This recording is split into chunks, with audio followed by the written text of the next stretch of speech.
We're going to do the dedication first. Oh, whatever you like. For early Yeah. on. Is there another copy, or is this the copy? That's the only one. Gotcha. Excellent. Wait, before I... All right, you're up.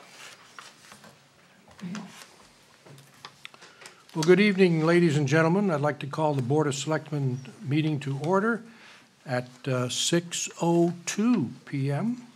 on March the 24th, May the 24th, excuse me. And the Budget Board is here? The budget board is ordered, and they're very orderly. They all looked orderly to me, too. Thank you very much. The first item is a slight, deviation from our normal schedule. But tonight, it's my pleasure to announce to whom we will dedicate this year's town report. Kennebunkport is very fortunate to have several members of our community who give generously of their time and talents to help make our town into the beautiful and pleasant community where we live. And over the years, we have honored many men and women this way. So for tonight's ceremony, I'd like to invite the family of Stu Barwise to come up to the podium. And Including me? yeah, that's Stu. No, you can sit right there. Okay, good. Unless you want to go. No, that's fine. They can be by themselves. It's better that way. I feel safer at this no. distance. So, many men have been recognized and honored in this fashion. I know everyone's aware of that. However, tonight, we're not going to honor a man, but a wonderful, dedicated woman known to all of us as Barbara Barwise.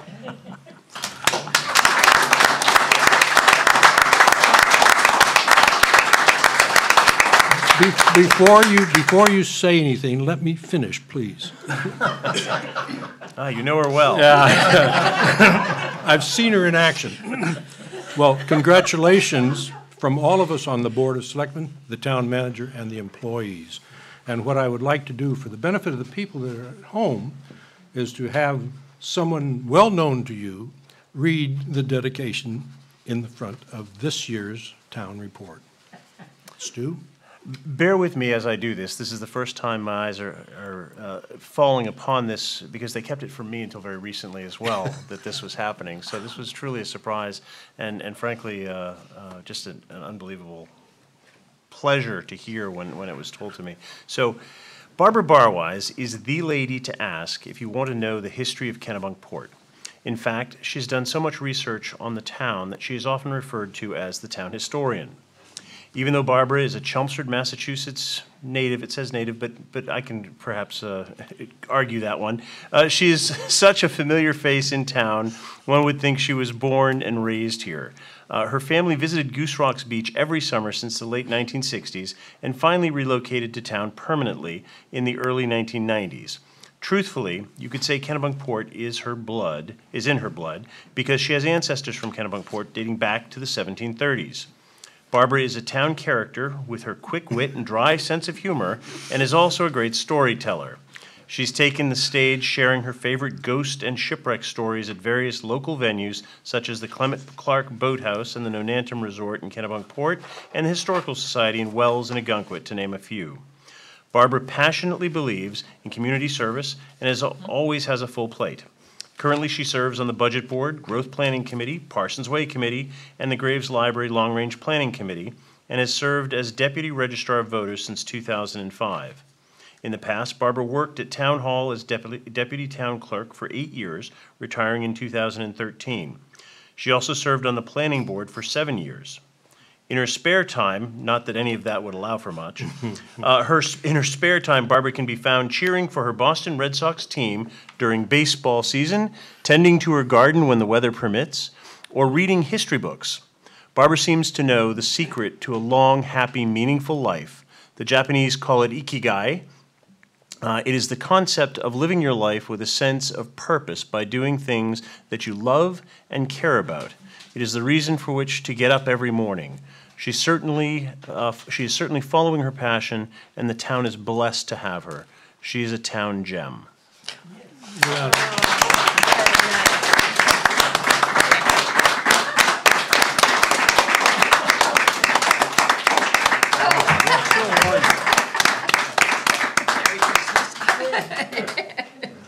That was my Christmas angel. Well, Barbara, would you care to say a few words? Well, you had to ask, Pat. No, but just thank you to everyone, and I do accept this, but I accept it on behalf of all of the volunteers that served this community so well and for so long. If anyone is watching tonight and hasn't volunteered, please do. Thank you. Because your rewards are certainly a lot greater than what you give. Thank you.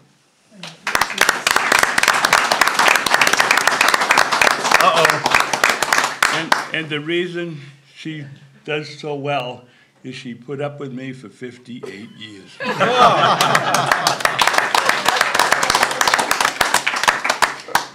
Well, thank you for that bit of insight.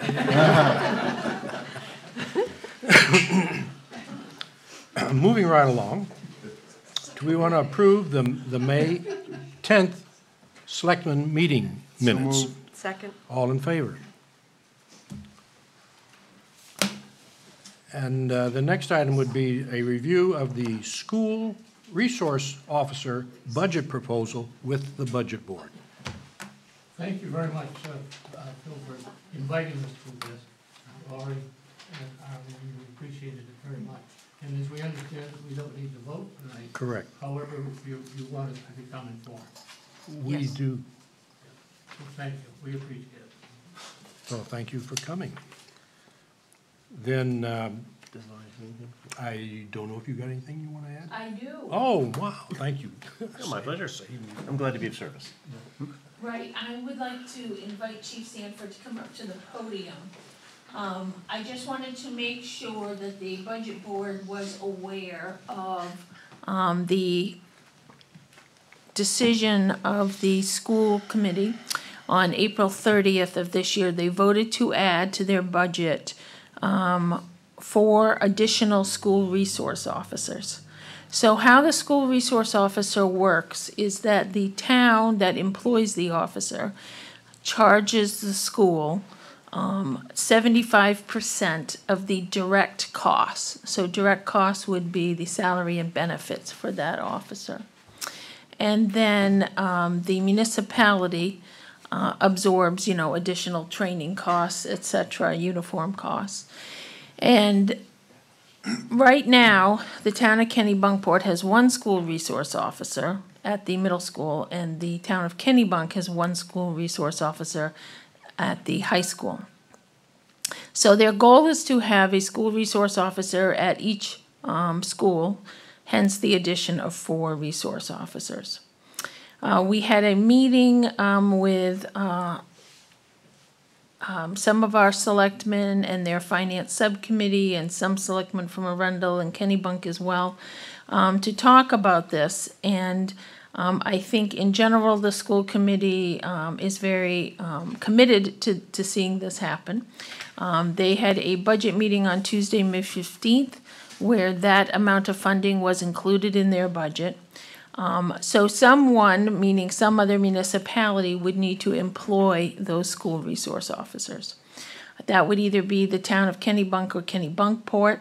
It could in Arundel include the county sheriff. However, the town of Arundel selectmen have voted and said that they would be in favor of either having a Kennebunk or Kennebunkport police officer in Mildred Day School.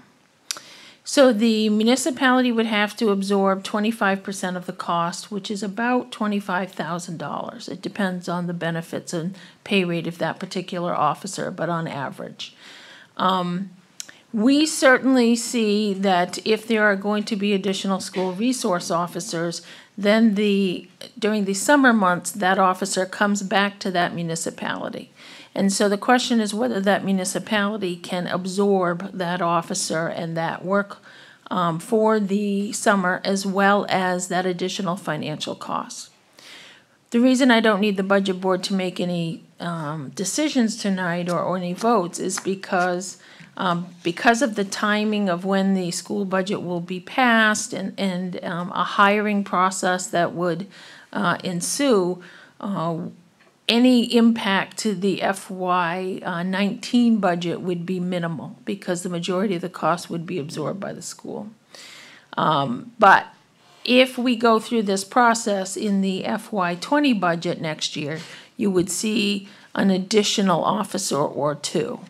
So we may have an officer here at Consolidated as well, and may employ an officer to go to Mildred Day. And then Kennebunk would hire 2 officers as well. So I wanted the chief to just talk a little bit about whether or not we could absorb that, and how that might work, and what we see the additional duties we have in the summer, and how this might benefit the town as well.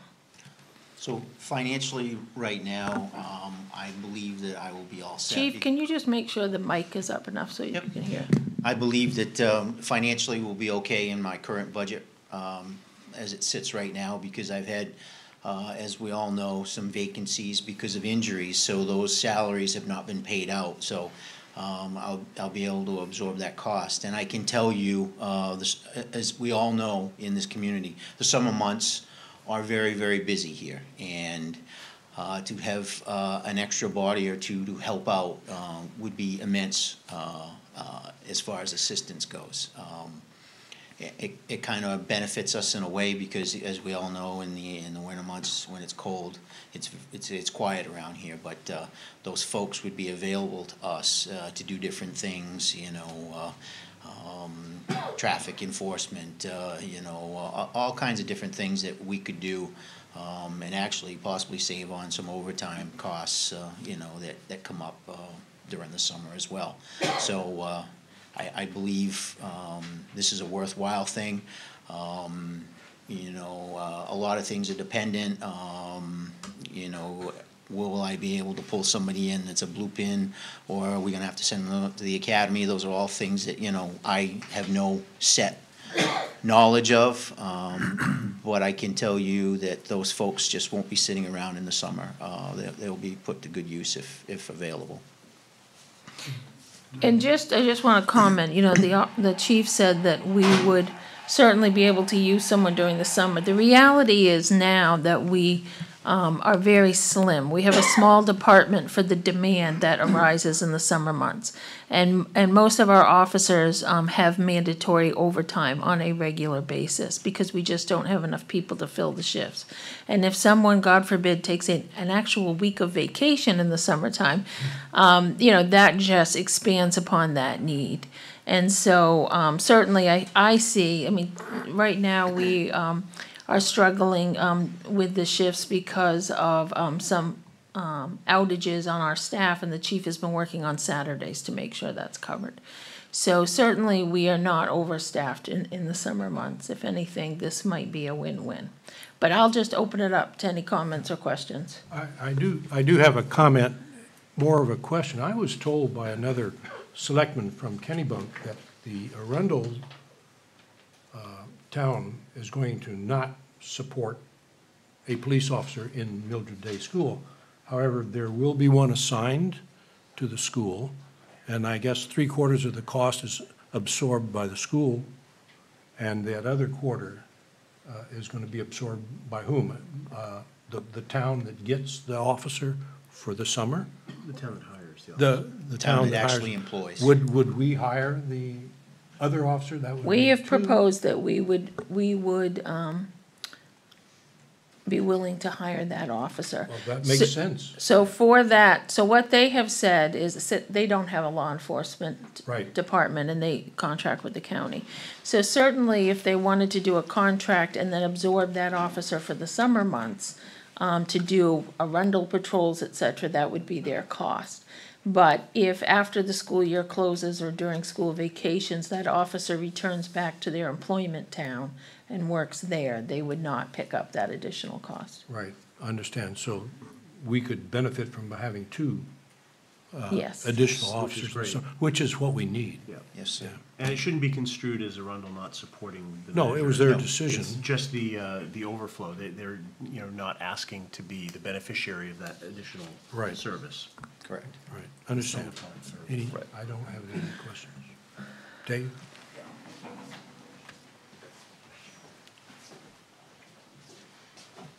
Dave James, just some additional information. I attended the school warrant budget review last week. There were 184 residents from Arundel, Kennebunk, and Kennebunkport there. There was only one person that spoke out against the $280,000 included in the warrant that would support these 4 SROs. Right.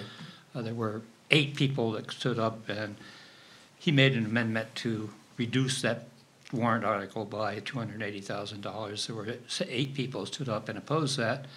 The final vote of the 184 people in attendance was 182 to support the original proposal and 2 against Right. the amendment. So it was heavily supported. That's great. Dan? Thank you, Dave. That's good information. You want to make some comments, Dan? I have some questions for the chief. Can we find officers that are qualified? There you go. No, That is the looking at question. what's been said about Portland, and they're lowering possibly the standards for hiring people because they can't get enough. Having talked with one of the officers who is part of the recruiting committee the other day, they're having a really hard time. So, and what are the officers who will be doing this? Not necessarily from here, but from Kennebunk. Are they trained in some way in child psychology and all of the other things which I would think a resource officer would need to be really effective in that? And can we actually find people today, sort of thing? Thank you. So again, recruiting police officers, because it's not a very popular job right now, is always a challenge. I just recently, I have somebody in the pipeline right now to replace Sergeant Simeone, who will be retiring in the fall. He happens to be a blue pin, which means he's an already trained certified police officer.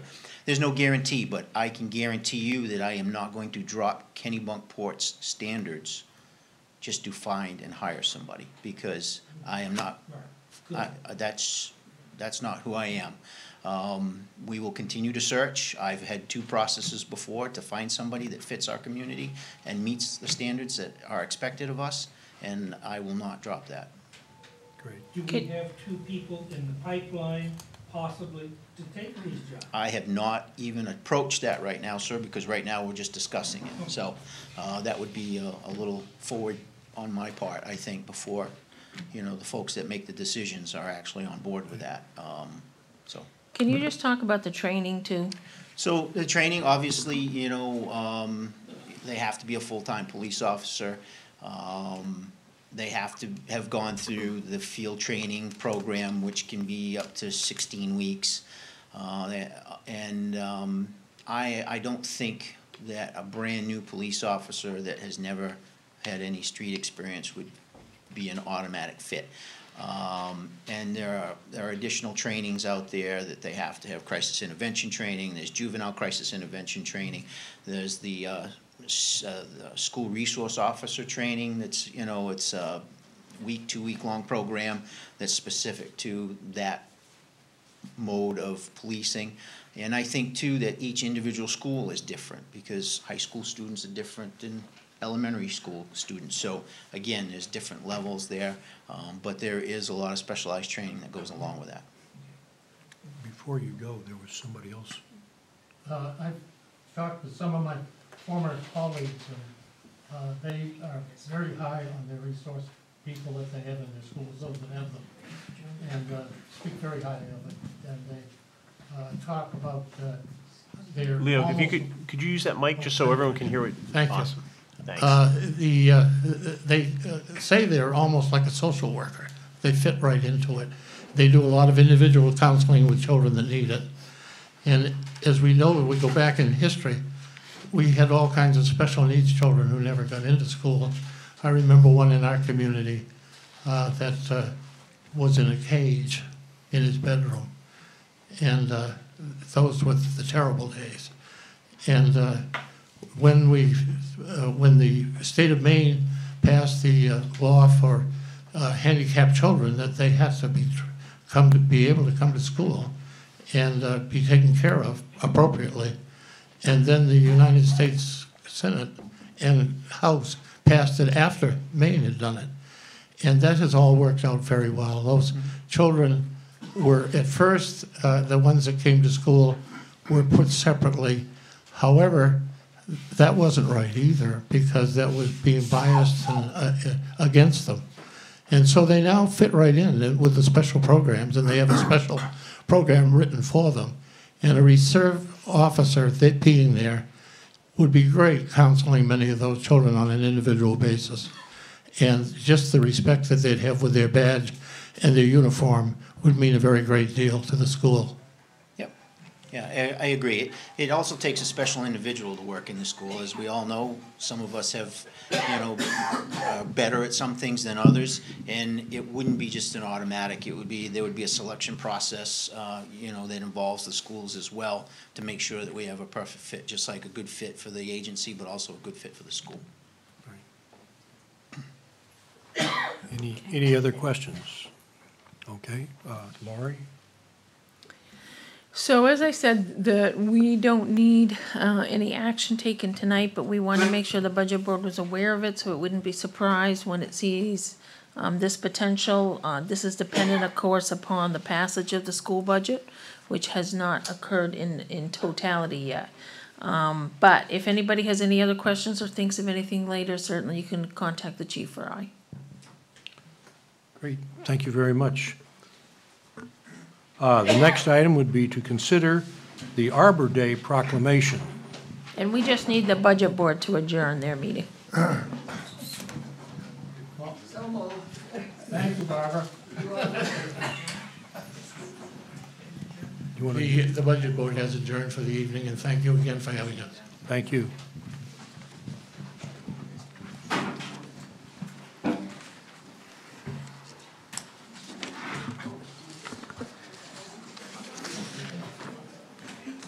I'll be all set now. Thanks again. Good night, Leo. Good night, Leo. Good night. And for Arbor Day proclamation, we have Nina Perlmutter. Thank you. I represent the Shade Tree Committee, and I am tonight wearing the only green thing I could find in my closet. That's appropriate. The Arbor Day proclamation for the 146th anniversary of the Arbor Day, 1872 to 2018. Whereas, in 1872, J. Sterling Morton, proposed to the Nebraska Board of Agriculture that a special day be set aside for the planting of trees, and whereas this holiday, called Arbor Day, was first observed with the planting of more than 1 million trees in Nebraska, and whereas 2018 is the 146th anniversary of the holiday, and Arbor Day is now observed throughout the nation and the world. And whereas trees can reduce the erosion of our precious topsoil by wind and water, cut heating and cooling costs, moderate the temperature, clean the air, produce oxygen, and provide a habitat for wildlife. And whereas trees are a renewable resource, giving us paper, wood for our homes, fuel for our fires, and countless other wood products. And whereas trees in our town increase property values, enhance the economic vitality of business areas, and beautify our community. And whereas trees, wherever they are planted, are a source of joy and spiritual renewal. Whereas Kennebunkport has been recognized as a Tree City USA by the National Arbor Day Foundation for the past 41 years and desires to continue its tree planting ways. Now, therefore, we, the selectmen of the town of Kennebunkport, do hereby proclaim May 18th, 2018 as the 146th anniversary celebration of Arbor Day. Further, we urge all citizens to celebrate Arbor Day and to support efforts to protect our trees and woodlands. Dated this 24th day of May 2018. And then there are signature lines. And I'll add to that that every mature tree every day produces enough oxygen for 5 human beings, so you should thank a tree. Thank you very much, Nina. We don't need to vote for that, do we? No. You need to authorize the proclamation. I would move to authorize the There proclamation. you go. Second. All in favor? Thank you again. Good night. At long last, we're going to the public forum. In case there's anybody that still wants to talk. Please step up to the podium, otherwise. Next item is the public hearing to consider applications for victualers licenses for the period of June the 1st, 2018 through May 31st, 2019. And in this large number of applications that we received, we have to make note that one victualler, Salt and Honey, needs to make a current application and has not done so. Therefore, they will not be on the list tonight for approval. I need a vote or not. Do we have to, I move to open the public hearing? Right. Okay. Second? All in favor? So the public hearing has started. Anybody have any comments about any of the other businesses applying at this time? Seeing none? Move to close? Move to close, yes. Second. Make a motion to approve the list as read, but we're not, well, actually, we're not gonna read this list. will we? No, we're not. Okay, just approve. With the list exceptions with the- noted. Honey and oats? Salt and honey. Salt and honey, yeah. Salt and honey. Okay, Second. all in favor? Next would be a public hearing for a new license, a victualer's license, and a special amusement permit for the Yachtsman Hotel and Marina, 57 Ocean Avenue. It's a new application. Open the public hearing. I'll open up, make a motion to open the public hearing. Second. All in favor? Any comments about their application? Closed? No, I was just going to say that they're doing everything that was done before. Right. It's just that it's under new management. Yes. So I will close the Okay. pub. Could I actually? Sure. I'm here representing the Okay. agency. Come up, Sorry. please, to the podium.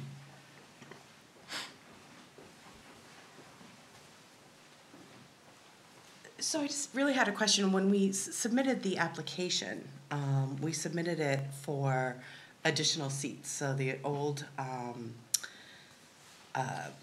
license allowed for 30. We're a hotel of 30 rooms, usually 2 people per room. So we were asking for 60 seats.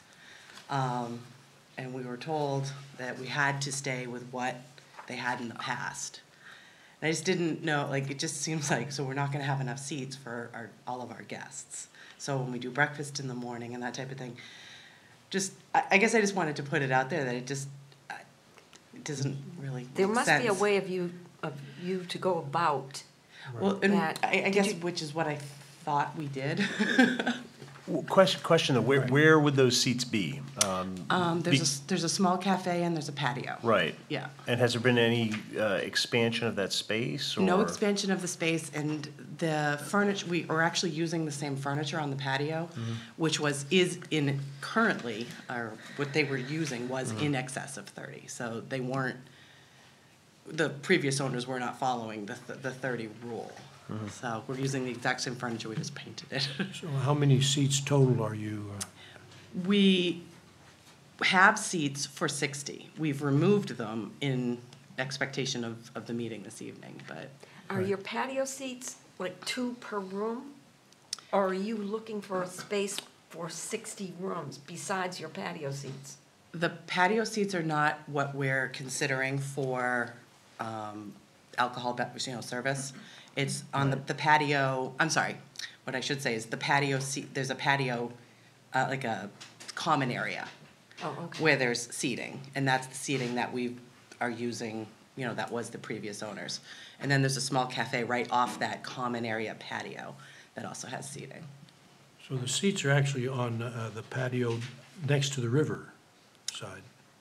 You're not in front of the hotel. Not there. Street side. Street side, you're not it's- street side.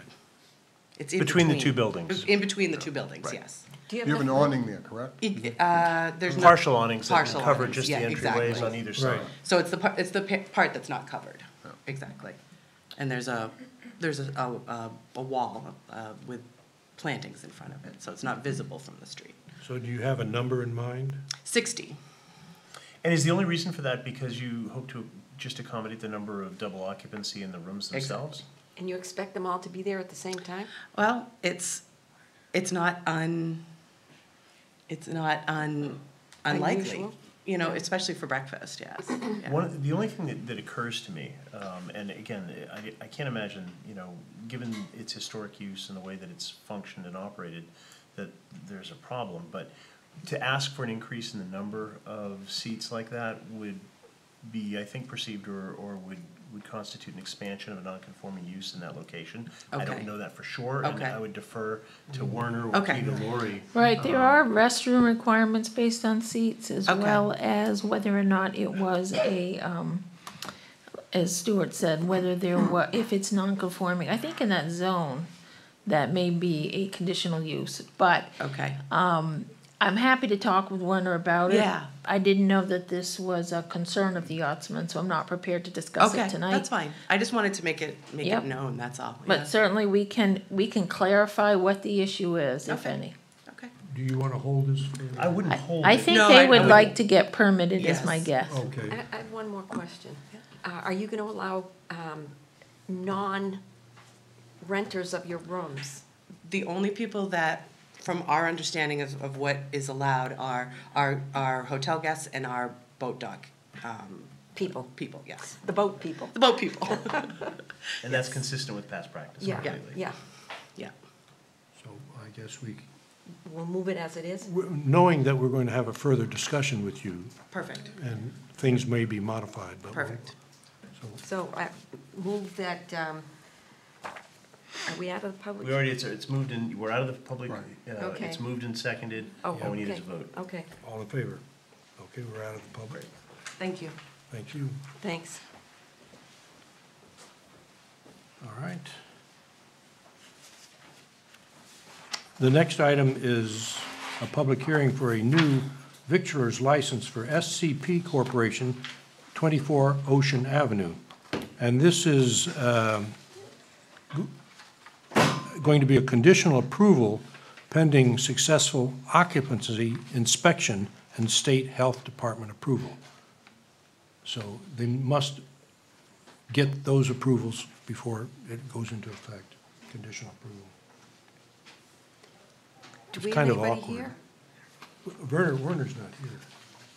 And we have nobody here from the organization? Anybody from the business? I guess not.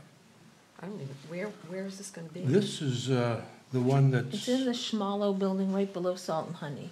It's gonna Yeah, be on below the Salt first Oh, and okay, floor. Honey. okay. Right. Yep. Okay, On the first floor. so this is just for food, it's not for alcohol? This New is just liquor for license. victualers. No, Yeah, excuse me, just the victualer's license. A first, Right. first run of the Vic, and the recommendation from the staff is to approve. Yeah. Right. Right. Conditional approval Conditional pending those approval, others, yep. I would move that we would accept the recommendation of staff for I conditional approval. second that. All in favor? Okay. And you had opened the public hearing, right? Of course. Yes, and we ask for did comment, close it. okay. Yes, Just checking.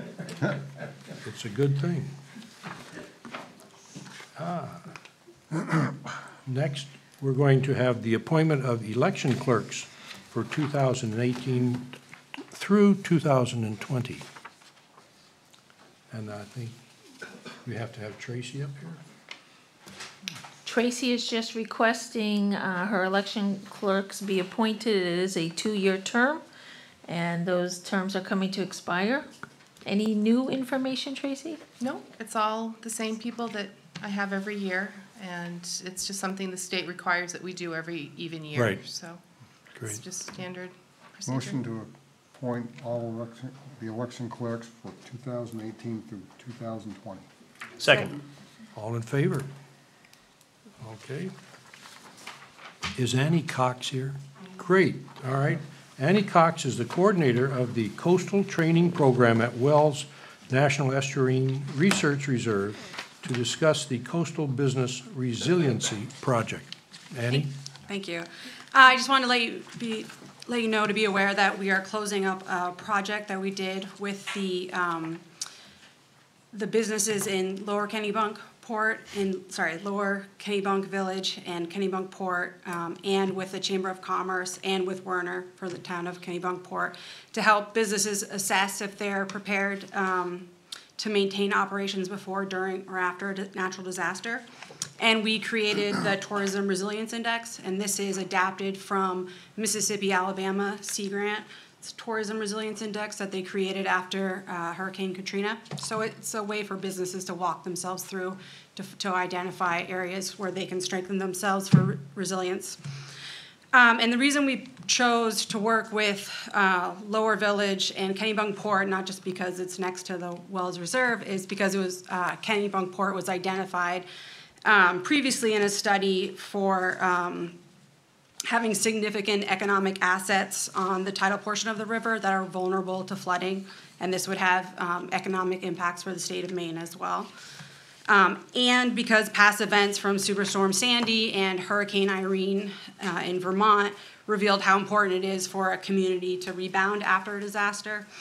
From FEMA, about 40 to 60% of small businesses do not reopen their doors after a natural disaster. So this was a way to discuss with businesses about letting them know about this and ways that they could increase their resilience. So I felt like the process was helpful to identify strategic ways businesses can take actions. We interviewed 22 business owners, managers, so it was a little more than 30 businesses total. And you can find all the resources and the summary on our website, thewellsreserve.org, and if you just / tourism resilience, you'll find everything there. Great. Great. Wonderful. Sounds Thank you. Thank you for the update. very successful. The next item is going to be to consider the application by Dana and Robert Holland to construct a residential pier system at 155 Wilds District Road. This was a site walk that we just completed, and the selectmen found no problems with the siting. And we had Dan Beard there with us, who had pictures of the original installation of the lines back when I was in diapers. It goes back quite a ways. So everybody is in agreement that this is a suitable, well, let's put it this way, everybody's in agreement that this is not going to be a problem. Motion to approve the application by Dana and Robert Holland to construct a residential pier system at 155 Wilds District Road. Second. All in favor? Okay, that takes care of that one. Next, Chief, we're going to, or no, it's Mike. We're going to have a consideration, recommendations for placement of speed bumps on New Biddeford Road. So I'd ask Mike and Chief Sanford to come up to the podium. As the board will remember, the Goose Rocks Beach Advisory Committee earlier this spring made a recommendation to the Board of Selectmen that there be a consideration of speed bumps on New Biddeford Road. The board asked me to have staff review and come back with a recommendation as well as cost estimate. So in your packet, there is a memo from Chief Sanford, and Mike has come up with some cost estimates, and I'll just let them speak to the recommendation. Go first. All right, so again, trying to address concerns with speed on New Biddeford Road. We've put a lot of time and effort down there as an agency. We've used different technologies and to try to see if we can't diagnose the problem and see if we can come up with a solution. We also pulled the state in as well. The state did their own study, and one engineer I spoke to said that, you know, they could actually have raised the speed limit that currently is there if I so desired, and I beg, please no.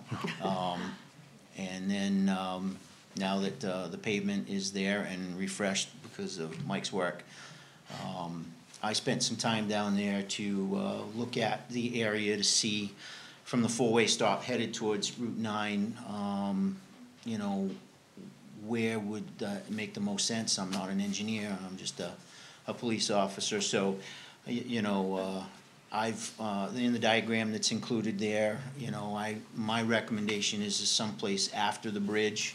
Again, that's just my recommendation from being there, spending a lot of time down there. And then I think, you know, with one comes probably the wise decision to probably put two.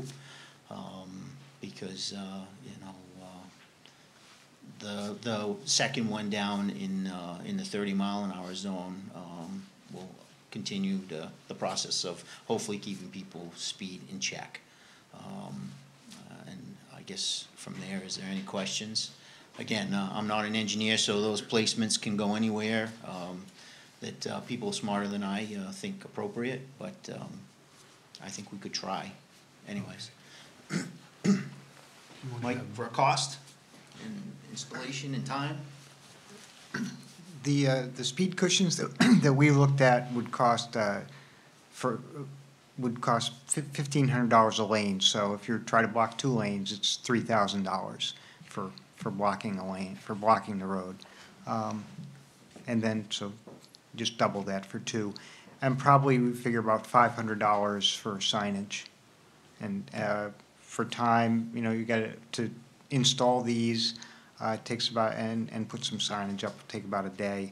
And they do have to come out in the fall, and that takes, you know, it'll take half a day or so to take them out probably. Are they reusable? Yeah, they go in and out they'd go in and out every summer. But we don't have to buy a new set every year, No, ideally. Okay. might, a few connectors if, you know, Right. they go into the road with expansion anchors. Right, right. I think I would like to give it a try and see how it works. I don't want it, I don't know if we have to have a sunset clause or. Well, we'll know at the end of the summer because they come out. I think if the board takes action to have them installed with the understanding that at the end of the season, we come back and report what we thought the effectiveness of them was. Because sometimes, you know, these sound like a good idea. And they're not. And they're not. I mean, I don't know, you know, I hope it works. But I want to also have the option that if, after the first year or 2, we might decide, even the people on the street might decide that they don't want them. There are some other considerations as well with these things. Make sure you use the microphone. Mike, I didn't want to knock Mike over. So there were some other considerations as well, as young folks sometimes will back up to these things and do a proverbial smoke show. And then also folks sometimes, because they don't slow down, will sustain damage to their vehicles. So those are all things just to think about as well that I didn't really. And also go around them so that they don't go. It'll be really hard there because there's ditches on both sides. Okay, but well, if they want to, that's a good we'll be thing. willing to come down and take the accident report. So. That's a good thing. So I only have one question. Have we had a lot of speeders on that road? Has there been a You know, again, huge problem? I've spent a lot of time down there. Any road in America, you're going to have a speeder at some time or another. I don't see it as, with the evidence, I deal with evidence, there's not a big problem. But perception on the side of the road, having been wearing this uniform for 32 years and standing in the road, being hit by people, a car on the side of the road going the speed limit appears to be going a lot faster than it actually is. A larger truck is going to be even faster. So again, somebody that's walking or biking on the side of the road, a car could be very well going the speed limit and you perceive it to be going a lot faster than it actually is. Okay. Thank you. No accidents in the area that are speed related at all as well. Right. Okay, Dave, you want to start first, then Richard next? Just a comment, my daughter happens to live on Beaver Pond Road, which parallels New Bedford Road. It's an unpaved road. And it may be private, I'm not sure whether it's public or private, but they do have a couple speed bumps on it. And they seem to work fairly well, and they did have problems with young kids coming out there on the road, speeding up and down that road. So it does work well, and they do pull it out in the fall and put it back in the spring, so. Okay. Yeah, Good. I don't have a problem with trying it, but I'd like to make sure it's gonna, work,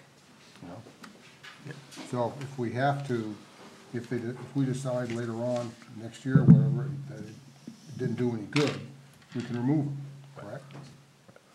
I would assume so. They come out. Richard Driver, Chair of the Beach Advisory Committee. So we've been in existence for about 5.5 years.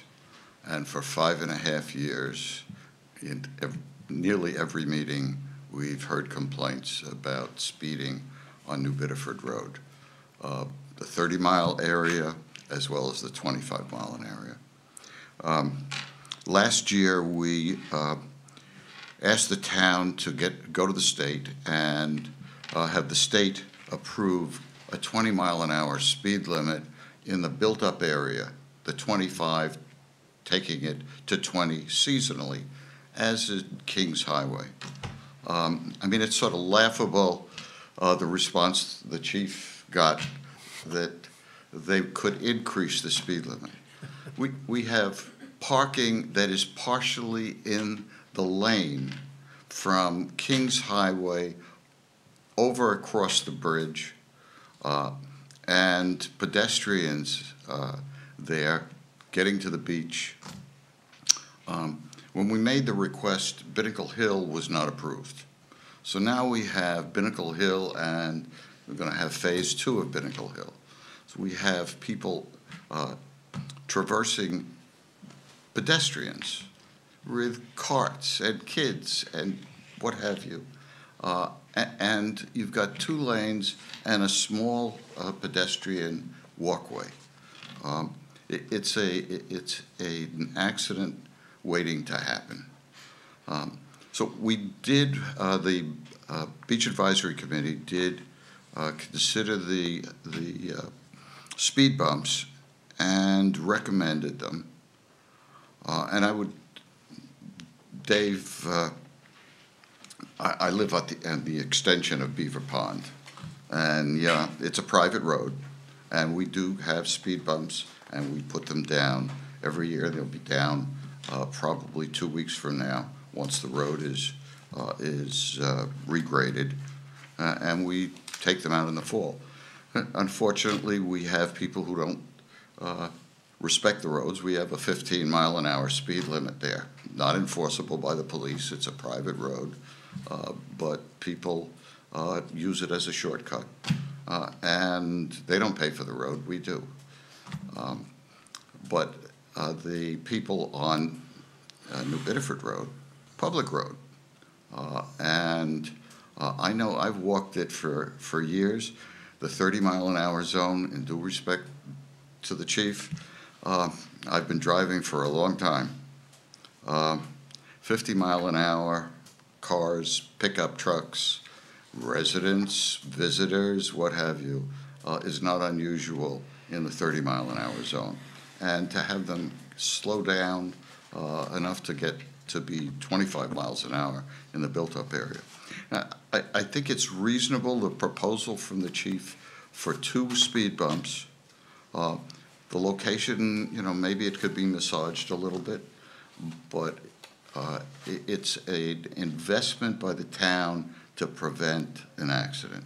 Now, I know the police have been out there recently because we had one resident complain about people not stopping at that 4-way stop sign and just turning if you coming down from Route 9 and New Biddeford Road and just took a right-hand turn or a left-hand turn, and some speeding.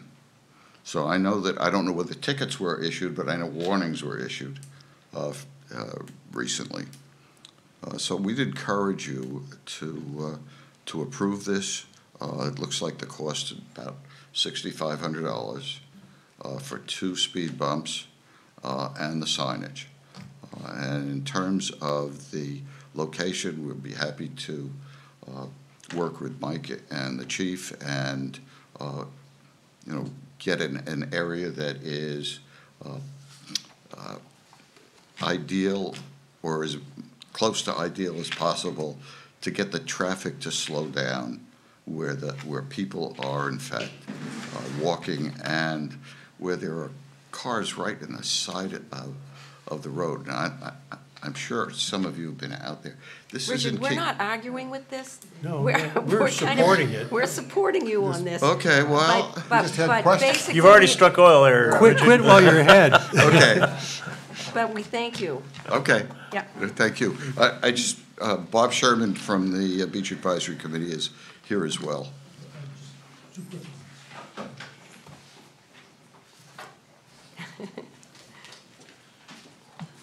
I just want to compliment Mike. He did a great job of the overpaving of New Biddeford Road. It looks more like a drag strip than it's ever looked. Mine being 16 years old when I had my Ford T-Bird, and everything. That's a long story. Here's a real point. Signage is equally important to me. Most places, when you go through Fortune's Rocks, for example, there are signs that are out there that say speed bump ahead. People start to slow down when they see that initial sign. My point is that when your placement of the speed bumps will be facilitated by signs ahead warning you that there's a speed bump ahead of you, and that will be I think that's a given, complement to what you're doing. So I hope that's part of the program. Well, as it you was guys- mentioned by Mike. He said signs, but Cited. I wasn't sure that as a sign, when you speed bump and you get it there, or if you put it in advance, the advance of it really begins to slow it down. Right. We also realize that the Beach Advisory Committee is really focused on beach use premises. We've had for 5.5 years people on New Biddeford Road complaining about the congestion and the speed of people there. We really appreciate your consideration for this. Right. Thank you. Thank you, Bob. I think also, Laurie, this funding for these will come out of their, Beach reserve, out of the town's out of the town, beach reserve. out of the town's beach use reserve. I got the linkage correctly there. So if you sell them at the end, do you get the money back? Is it We'll sell them to another town. We might Anyway. try them down on the west Anyway, end. Do I have a motion? Motion to, go ahead. So moved. Second. All in favor? There Done. you go. You're set. Okay. So one thing I would just like to ask the Beach Advisory Committee when they send out those information and constant contact is to let people know that these are gonna be going in and to let their guests know and things because, Mike did talk to Biddeford Public Works and they ended up removing one of theirs because people were complaining a lot about damage to their vehicles. So. That's why I made that Right, comment, and yeah. they had signs and everything. So the more we can make people aware, the less surprises, hopefully. Okay, great, thank you. The next item will be to revisit the sewer budget. And Laurie, you want to start there? Yep, I'm gonna have Michael Claus, Director of Public Works, come up and tell you about this. When I did the sewer budget this year, I based the revenues on our spreadsheet, which had the number of sewer units we were billing. And then when Jen Lord and Nicole looked at Trio, we found that Trio is our financial software. our financial software. They said, well, the numbers don't match. We only bill a certain number of people. So I looked at the spreadsheet again, and we had counted as units potential lots. In other words, they were blank lots that could get sewer, and that gave us a discrepancy. We also had not taken the Captain's Restaurant out of our unit total, so I had overcounted the revenue estimate. So what we looked at, we looked at that came to about $17,000. So I sat down with the wastewater crew and looked at the budget with them, and we thought we could cut out $17,000 by delaying putting in the new generator in Goose Rocks. In talking with Bill and Ronnie and the rest of the crew, they all said it's a good generator. It is old. It really, we can keep it running. We don't see any reason to replace it now. And we'd still have enough funding in there to, what we decided to do was put in a plug for a portable generator. So if that generator did go down, we could bring up one of our portables and plug it in and run it, which will cost us around $3,000 to do the electrical and transfer switch work. So, we said that's actually a better solution because it gives us a backup for that pump station. Okay, And it saves us about $17,000 from having to buy a new generator. so we would need a vote to approve this as you've described. Yes. So There's- moved. There's no change in the actual right. budget amount you approved. You move it? I did. Second. All in favor? Thank you. Thank you. Amazingly enough, the next item is authorize the commitment of sewer user rates. So we're still on the sewer subject, but it's a different aspect. Laurie, you want to comment on this? So, each year after you pass the sewer budget, we, run a commitment, much like a tax commitment, and we need authorization, for that commitment.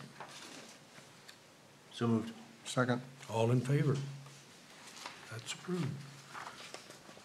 The next item will be to authorize the resolution to issue up to $450,000 in bonds for construction of the Parks and Recreation Building. So moved. Second. All in favor? There, I saw the Okay, equipment there already. we're down to other business. All right.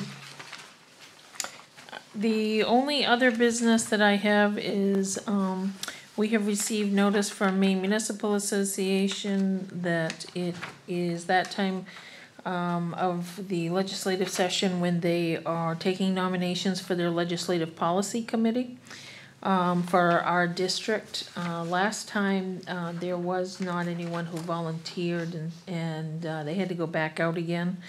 And so, I have talked to a couple of the other municipalities. To my knowledge, no one is submitting someone's name. If any of the board members here would like to, serve, that is certainly an option, and I would put my name up, if, there is no other takers. No Yep. one else steps forward. Do we I have, think you do a wonderful job. well, we've just I not, second that. we've had no complaints, obviously, so. And I have a motion and a second. All in favor? Aye. It passes. Anything else under other business, Laurie? No, Alan? I'm all set. No, nothing. Nothing for me, thank you. Okay. Had Sheila? nothing. You want to approve the treasurer's warrant since I we're will going to do that, but I just want to make sure I don't forget anybody here. Okay. I don't have anything else, and we'll approve the treasurer's warrant. So moved. Second. All in favor? And next item will be to go to executive session pursuant to MRSA 1, paragraph 405-6A, to discuss a personnel issue. So moved. Second. All in favor? So we are now. I just want to congratulate Barbara. Absolutely. That, what a wonderful Yes. honor. I bet you thought we forgot you. Our town manager.